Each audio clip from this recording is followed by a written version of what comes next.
CNN political commentator and senior writer for The Federalist, Mary Catherine Ham, CNN political analyst and USA Today columnist Kirsten Powers, both undecided voters, my two favorite undecided voters in the entire world. Let's talk a little bit about Donald Trump saying that Vladimir Putin is a stronger leader than President Obama. Mike Pence just backed that up. Here's what Republican House Speaker Paul Ryan had to say about it this morning. Let me say this about Vladimir Putin. Vladimir Putin is an aggressor that does not share our interests. Vladimir Putin is violating the sovereignty of neighboring countries. It certainly appears that he is conducting in state-sponsored cyber attacks on what appears to be our political system. That is not acting in our interests, and that is an adversarial stance, and he is acting like an adversary.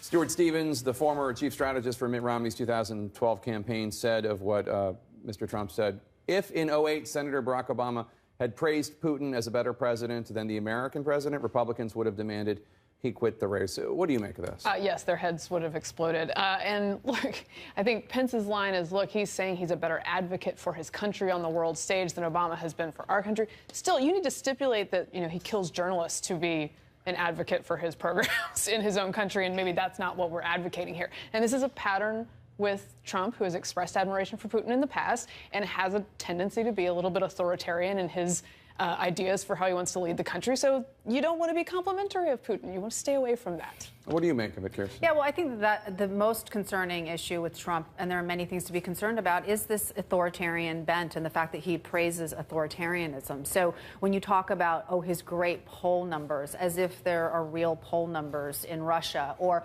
is he now going to start talking about how there's low crime rates in totalitarian countries? I mean, it's not, there's a reason that, he likes him, and it's because he seems to go outside the normal, ways of dealing, the way we deal with power in a democracy. And I think if I was Matt Lauer, that's what I would have asked him about. I would have asked, like, are you going to be an authoritarian type leader? Well, I think it's interesting, particularly for conservative voters. They rightly in the past have accused Obama of having a lack of moral clarity about this kind of thing. And that's exactly what Trump seems to be expressing here, is a lack of moral clarity about exactly what kind of leader Putin is. I want to bring up something that Hillary Clinton say. She's been getting some criticism because she said that she would never send any ground troops into Iraq or Syria. First of all, obviously, there are troops, yes. Special ops in Syria, and many thousands of troops in Iraq. And then also, a lot of people think it's not wise to take anything off the table, Kirsten. Yeah, no, I think that's wise, and I suspect she misspoke. It doesn't seem right, and when you consider the audience that she was speaking to, in particular, to not acknowledge the people who are on the ground and to acknowledge the sacrifices that they are making right now, it seems like a gaffe to me. It doesn't seem like something she intended to say. It's interesting. I want to ask you, Mary Catherine, in an interview with Israeli television Channel 2. Clinton brought up an article analyzing ISIS Twitter feeds, an article which concluded ISIS wants Donald Trump to win the election. Take a listen. The jihadists see this as a great gift. They are saying, oh, please, Allah, make Trump president of America.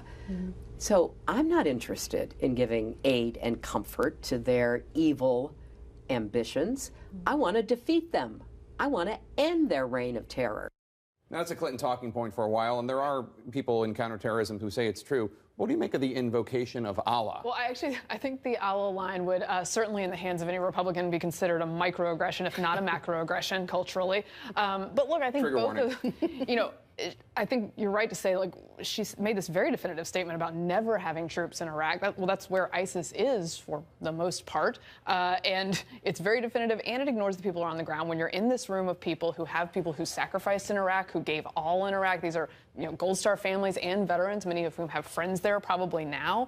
It just seems like a real misstep. So when the Clinton campaign is pointing out, rightly, Donald Trump's lack of detail, they should also look at their own plan, which is we're never going in there. But she's obviously sort of overcompensating for the fact that she voted for the Iraq War. Yeah. And so she's now going overboard and saying something that doesn't really make sense. All right, my two favorite undecided voters, thank you so much. Appreciate it.